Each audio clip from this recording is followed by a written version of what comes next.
그러니까 이제 이 병자호란이 그 이전에 정묘호란이 일어나고 병자호란이 일어나는 거예요. 그런데 우리는 병자호란 때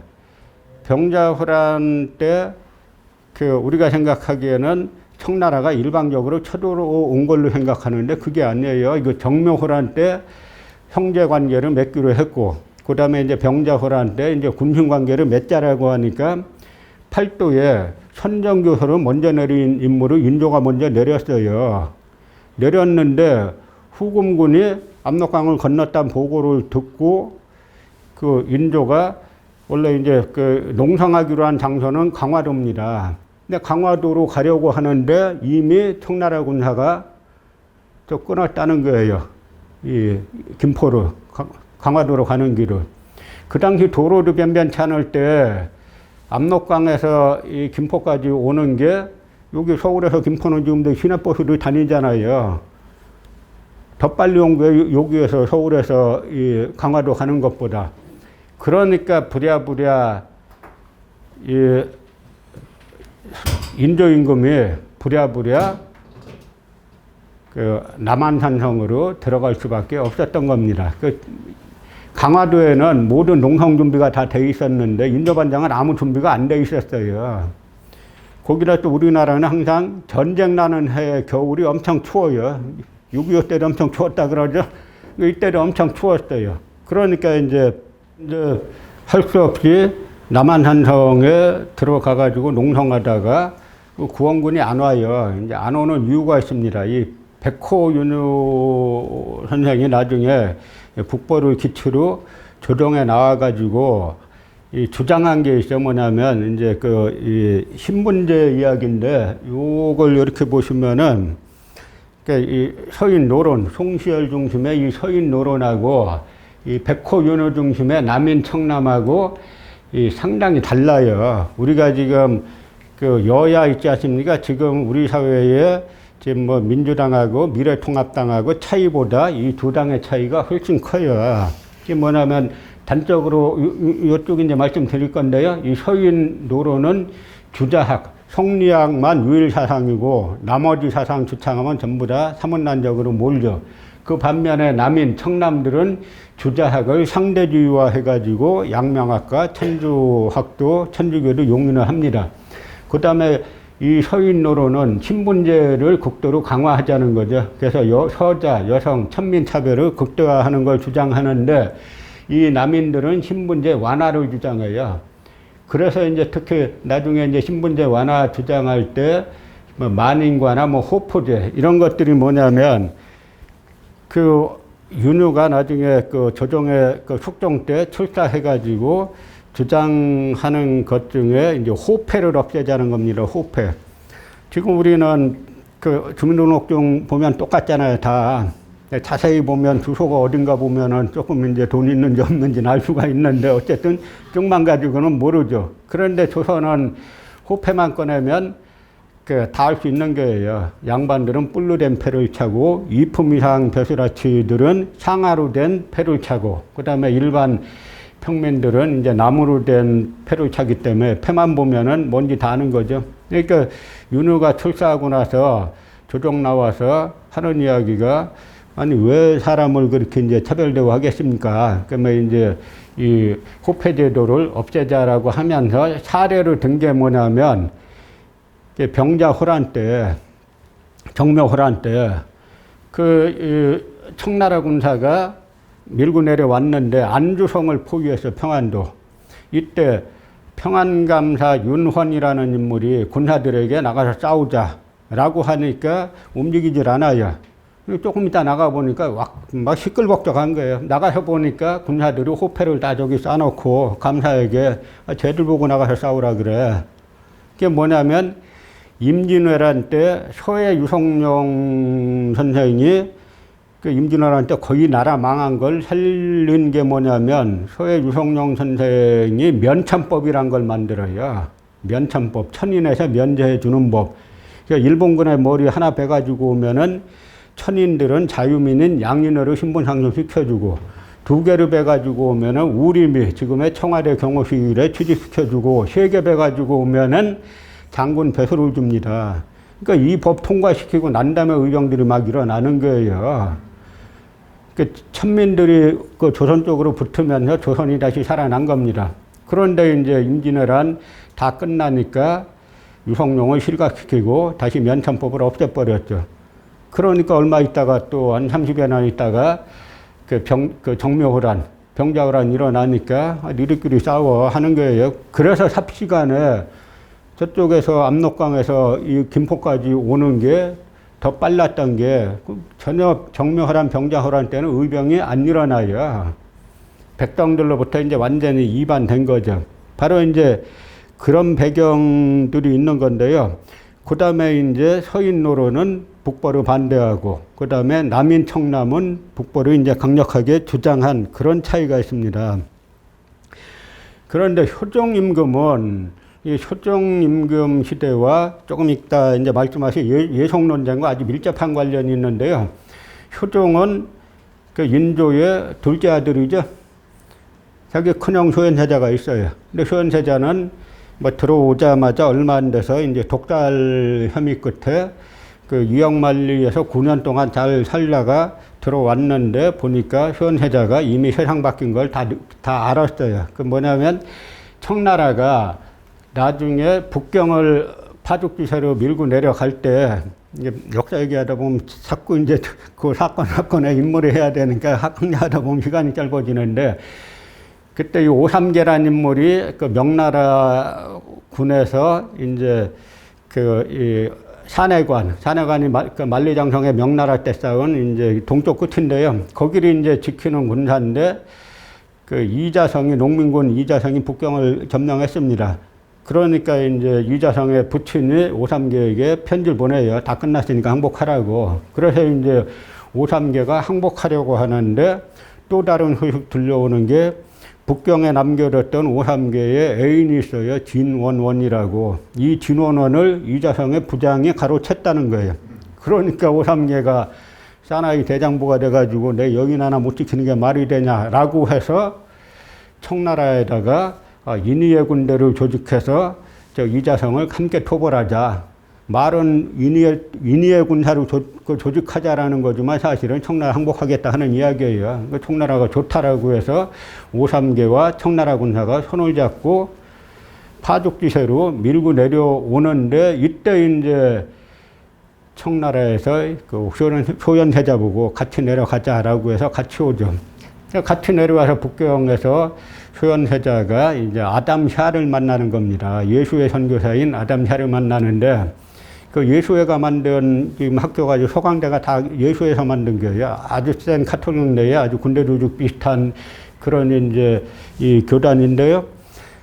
그러니까 소현세자가 이미 눈으로 이 한족들이 세운 명나라가 삽시간에 무너지는 거 다 목도했고, 또 와 보니까 그 아담샤를 만나 보니까 이미 이 동양 사회하고 다른, 또 당시 이제 서양에서 선교사들을 보낼 때 대개 과학자들을 보냅니다. 우리도 해외 선교사 보낼 때 지금 한국 기독교가요, 전 세계에서 인구 비례로 따지면 해외 선교사 제일 많이 보내는 나라예요. 숫자로 치면 미국 1위인데 그 인구로 치면 한국이 제일 많습니다. 근데 외국 나가가지고 뭐 그 예수천당 불신지옥 하면 별로 안 먹혀요, 이게. 그래서 뭐 하고 가는 게 제일 좋겠어요? 의사가 가든지, 의사 간호사가 가든지, 과학자가 가든지, 이렇게 가야 그게 먹히죠. 그래서 예수회가 이 아담샬 이런 사람들이, 마테오 리치 뭐 이런 사람들이 대부분 다 이 천문학자들이에요. 과학자들.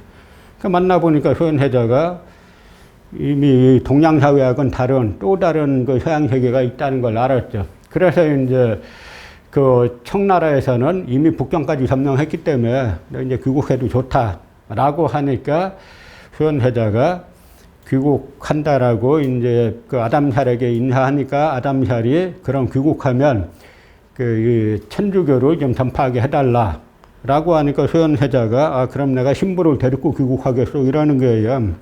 근데 당시 이제 그 중국에도 신부가 부족했기 때문에 대신 이제 신부 대신에 환관과 궁녀들 중에 천주교 신자들이 있어요. 이 사람들이 효연세자를 따라온 겁니다. 효연세자가 9년 만에 와 보니까 당시 인조 임금하고 그 다음에 이 서인들, 인조반정이랑 쿠데타를 일으킨 서인들은 아주 청나라에 대한 증오를 가지고 있는데 효연세자 말하는 거 보니까 이제 뭐 세상 다 바뀌어서 이러니까 2달 만에 독살 당한 겁니다. 그런데 조선의 종법은 형이 큰형이 세상 떠나 먼저 세상 떠나면 동생한테 가는 게 아니에요. 그 손자한테 가는 거죠. 그 아들한테 가는 거죠. 그래서 당시 효연세자의 세 아들, 장남은 석철이고 세 아들이 살아 있었기 때문에 당연히 효연세자의 장남인 원손에게 종통이 가야 되는데 인조가 워낙 이제 효연세자를 미워했고 그 다음에 서인들도 아니다 싶어가지고 갈아치우고 그 석철에게 가야 될 왕위 계승권을 갖다가 동생인 둘째 아들 복림대군에게 준 거예요. 복림대군은 자기가 왕 되려고 노력한 건 아닙니다. 이제 정사가 그렇게 만들었죠. 그런데 이제 복림대군은 자기가 왕 되고 난 다음에 내가 형의 자리, 그러니까 조카의 자리를 내가 뺏었다. 근데 이걸 갖다가 내가 합리화할 수 있는 거는 나 북벌하는 거다. 그래서 북벌을 갖다가 효종은 처음부터 끝까지 이제 북벌을 아주 줄기장창 주장하는데 그 당시 어쨌든 불행했던 게 그 당시가 보면은 지금 소빙하기였어요. 그 당시 몰랐는데 아주 자연재해 많고 아주 뭐 효종, 현종 연간에 한 해에는 뭐 9개나 자연재해가 몰려옵니다. 지금 우리 코로나 하나 가지고 막 휘청대죠. 전염병은 기본이고, 그 우역은 소전염병, 인역, 사람 전염병, 그 다음에 가뭄, 홍수, 우방 뭐 해가지고 한꺼번에 9개나 이 재해가 밀려온 적이 있어요. 그래서 그 어려운 과정에서도 효종이 북벌을 주장하는데 효종은 내가 왕된 정당성은 난 북벌에서 찾겠다라고 하는 건데 송시열의 당에서 송시열하고 당시 양송 두 송씨이기 때문에 다 대전 사람들이죠. 양송, 송시열과 송중길이 있는데 둘이 아주 조직적으로 반대하는 거예요. 이 한국은 아주 보수적인 국가입니다. 이게 구조 자체가 그래요. 그러니까 왕이 별로 힘이 없어요. 이 당파를 가지고 인조반정이랑 쿠데타를 일으킨 거대 당파가 반대하니까 효종이 계속 하다가 뭐 조금만 군사 늘리려고 그러면 계속 하도 반대가 심하니까 나중에 효종이 제20년에 이제 기해 독대라는 거를 하죠. 이제 우리는 요즘 뭐 왕이, 그 대통령이 뭐 밤중에 누구 만나는지 모르잖아요. 그래서 이제 뭐 박근혜 대통령 때 뭐 7시간 때 동안 뭐 했냐 뭐 해가지고 많이 시끄러운데 조선에는 그런 일이 발생할 수가 없어요. 조선은 임금 곁에는 반드시 승지와 사관이 배석해가지고 모든 대화 내용을 다 적게 돼 있어요. 적어가지고 그 다음날 조보로 만들어서 뿌립니다. 그러니까 시골 유생들도 엊그제 조정에서 무슨 일이 있는지 알고 상소를 올리는 거예요. 그거 안 알리면 뭐 조정에서 있었던 일을 비밀로 감추면 어떻게 알고 상소 올리겠어요.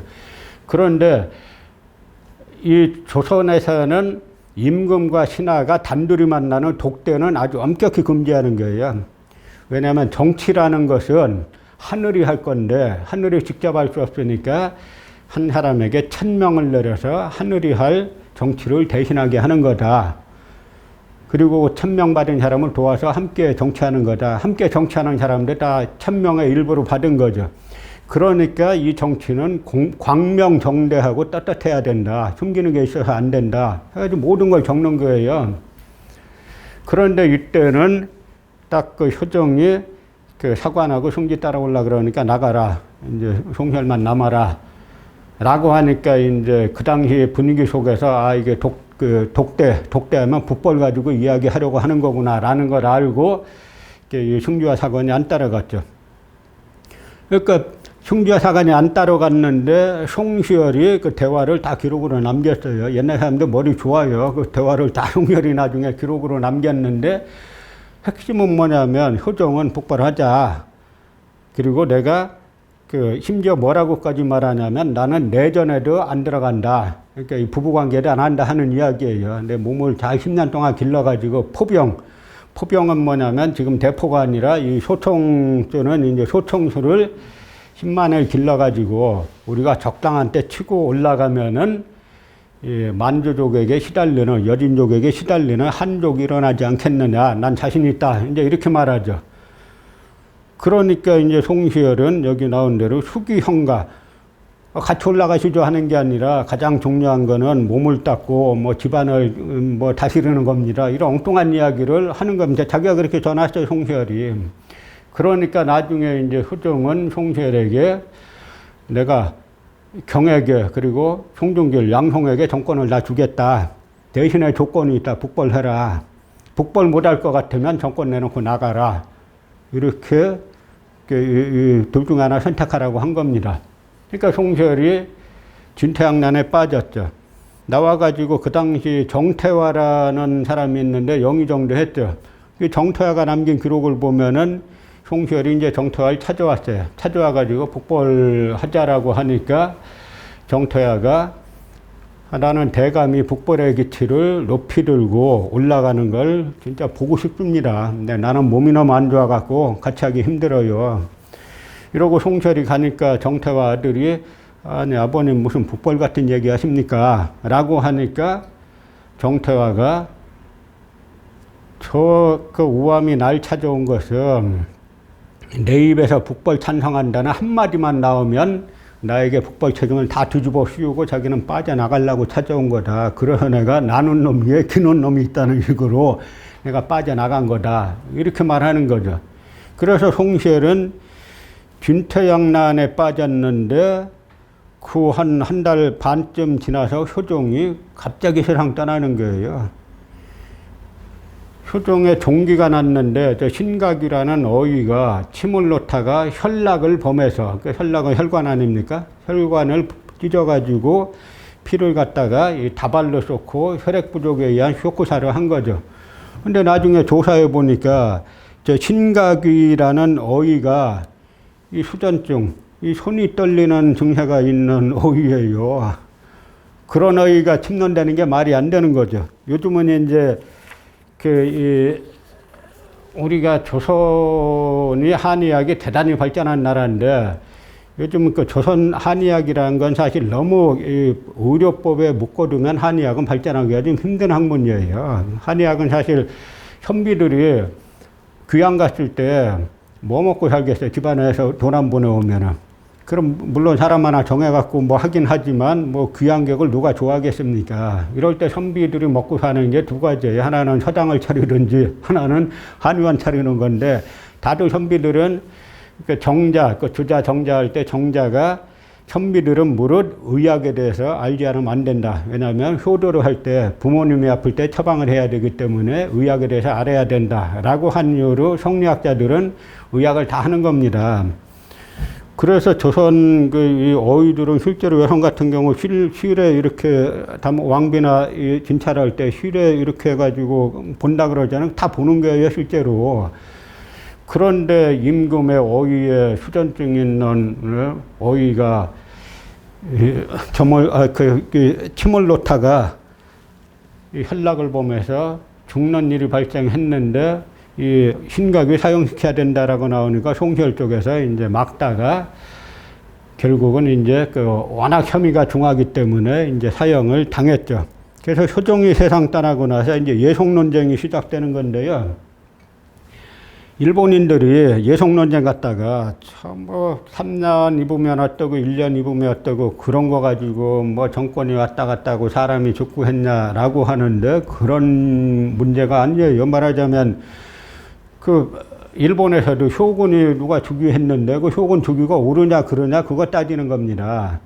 그러니까 이 효종이 세상을 떠났을 때 계모인 그러니까 인조의 후비인 자이대비 조씨가 살아 있었어요. 효종보다 나이가 좀 어렸죠.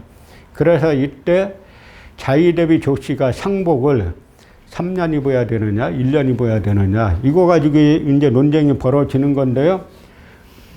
제가 처음에 이쪽 공부할 때 나와 있는 모든 논문들은 다 일년복이 맞다는 거예요.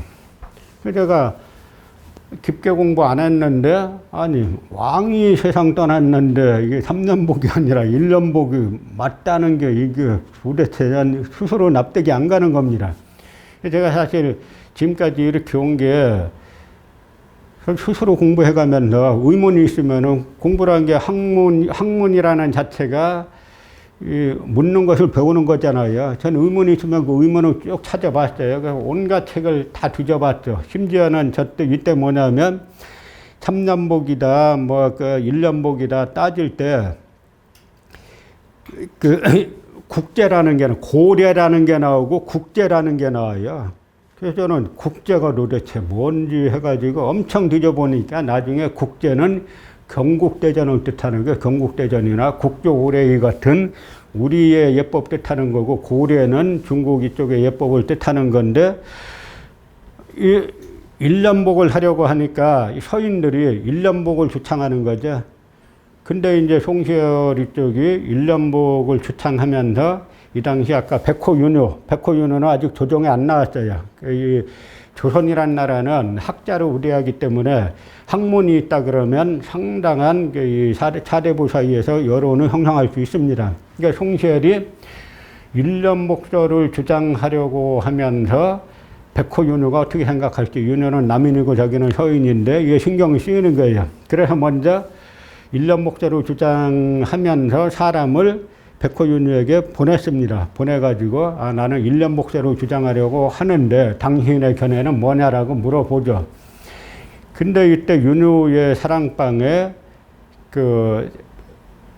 남인계 선비들이 몇 명 모여 있었는데, 그때 이제 취규라는 호를 쓰는 이류라는 인물이 우암대 사람 예법 좀 아는 줄 알았더니 상례 비율을 처음부터 다시 봐야 될 사람이네. 그러니까 이 천자문부터 다시 봐야 될 사람이네 하는 이야기예요. 왜 그렇습니까? 하니까 그 사람이 주장하는 거야. 지금 사가의 예법이지. 어찌 그 예법을 왕가에 쓰겠는가. 이게 아주 중요한 대목이에요. 아까 인조반정 논리 말씀드렸죠? 서인들, 인조반정 일으킨 서인들은 조선 임금은 명나라 황제 신하다. 우리들하고 사대부하고 계급이 같다는 겁니다. 이거 소현해자가 몇째 아들입니까? 둘째 아들이죠? 그러니까 예법에 부모가 세상 떠나면 자식들은 다 3년복을 입게 돼 있어요. 자식이 먼저 세상 떠나면, 요즘은 그런 예법 자체가 없어졌지 않습니까? 근데 이 당시에는 자식이 먼저 세상 떠나면은 맏아들이 세상 떠나면 부모가 3년복을 입게 돼 있고, 그 다음에 둘째 아들 이하가 세상 떠나면 1년복, 기년복을 입게 돼 있어요. 3년복을 참채복, 1년복을 기년복, 이렇게 말하는 건데요. 그러니까 이제 서인들이 자이레비 조씨가 1년복을 입어야 된다라고 하는 거는 둘째 아들로 대접하는 거죠. 그러니까 취규 유류가 그 예법을 어찌 왕가에 쓰겠는가, 그거는 사가의 예법이지, 이러는 겁니다. 그러다 보니까 아주 논란이 시끌시끌해졌어요. 백호윤호가 3년복을 주장하고, 그 다음에 뭐 윤선도가 3년복을 주장하면서, 이제 윤선도는 상당히 이제 이 한이 많은 사람이에요. 윤선도는 자기가 복림대군의 스승임에도 불구하고 송시열한테 계속 이제 막혀가지고 조정에 잘 못 나왔죠. 그래서 이제 윤선도가 상소 올려서, 그러면 우리 효종 임금은 가짜 황제란 말이냐, 가짜 태자란 말이냐 해가지고 아주 센 상소를 올리니까 서인들이 들고 일어나서 딱 윤선도 죽여야 된다라고 할 때 겨우 죽을 뻔하다가 겨우겨우 살아나가지고 삼수로 귀한 거 막 이런 일도 있었는데요. 그러니까 이게 시끄러워지니까 서인들이 어떻게 했냐면, 묘하게도 이 고려에는 3년과 1년으로 나눴는데 경국대전에 묘하게 요 대목에 대해서는 장남, 차남 구별 없이 1년복 입는다 이렇게 되어 있어요. 그래서 서인들이 속마음으로는 둘째 아들 대접해가지고 1년복을 주장했으면서 근거는 이게 국제에 따른 겁니다 라고 해가지고 이 경국대전에 의해서 1년복을 입는 겁니다 라고 하니까 이제 그 아들 현종이 16살 어린 나이에 즉위했는데 1년복으로 정했습니다. 근데 이때 저는 이때 이제 남인이, 삼남복을 주장하던 남인이 소위 청남, 깨끗한 남인과 탕남, 이제 흐린 남인으로 이제 갈라지는데요. 전 갈라지는 이거 보고 딱 한 용의는 아닌데 이제 놀란 게 청남은 뭐냐면 이 정권 참여 자체를 거부해요. 아니요. 임금이 죽었는데 1년 목소라는 저 정권 안 나간다라고 하는 겁니다. 이 대목에서 보면은 현종이 16살에 즉위했는데 그럼 현종이 오래 살면은 이 사람들은 평생토록 뱃을 안 하는 거예요. 이게 조선 선비들, 사대부들의 이 사실 처신, 세계관이 이 정도인 겁니다.